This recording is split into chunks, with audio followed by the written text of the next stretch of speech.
let's talk about probably one of the biggest mistakes real estate investors make. And it really is going down the wrong path out of the gate. I think a lot of people are interested in real estate. I think a lot of people not sure how to get into real estate. They think that they can't get into real estate because of whatever reason, maybe knowledge, maybe because they think that they have to have a bunch of money to be able to buy something outright. They don't understand the mechanics of real estate.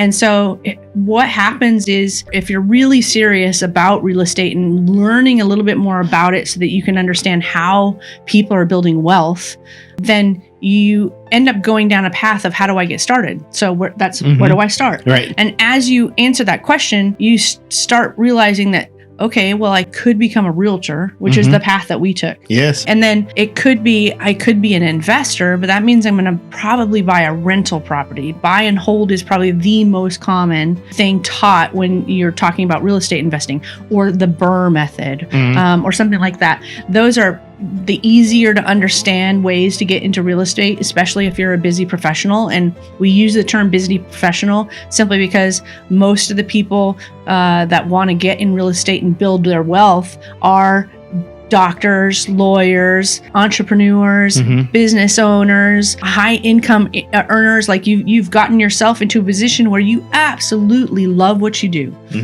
You're really good at what you do. You understand, hey, but what do I do with all this money? I've got all this active income, and at some point in time, I'm going to want to retire. And what do I do so that I can be growing this income in a safe way? And I don't understand real estate. Right. I don't understand necessarily stocks and mutual funds and things like that. But yet so many people invest in that. So many people put their money in the bank and they have no idea what the bank's doing with their money, right? Nothing. Reality is that wherever you put your money, it's being used for something, and you probably have a lack of understanding of exactly what it's being used for.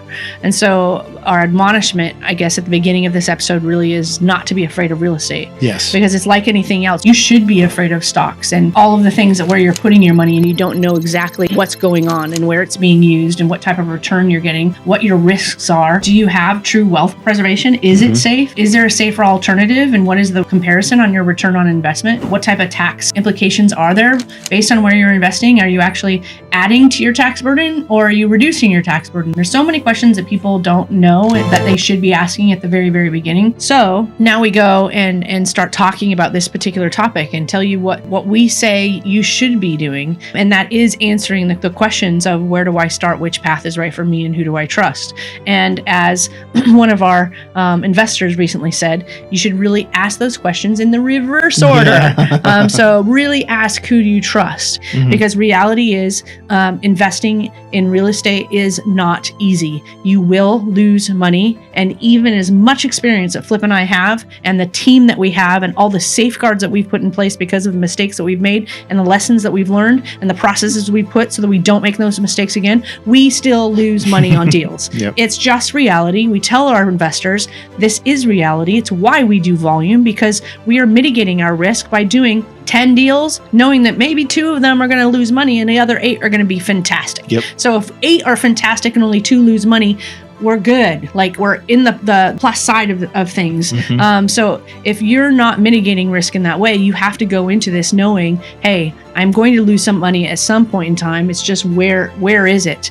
And was that time away from my family and that extra work and that extra stress worth the learning curve that it takes in real estate when experienced people like us who have been in it for 15-ish years are saying we still make mistakes. So knowing and understanding that reality, because you're going to see on Facebook and you're going to see on the internet, and you're going to hear ads of, hey, become a wholesaler, become a fix and flipper, you're going to make thousands of dollars, you're going to make millions of dollars, you're going to reach all of your dreams. And they don't tell you about the hard roads. They don't tell you about the lost money. They don't tell you how long it's going to take for you to get your first deal. They don't tell you any of that. And so many people are chasing this active real estate role when all they really could be doing is taking that money that they were investing in these courses and actually investing passively, and earning money that way, and then getting to enjoy life, because that's what we all want, right? We just want to enjoy life.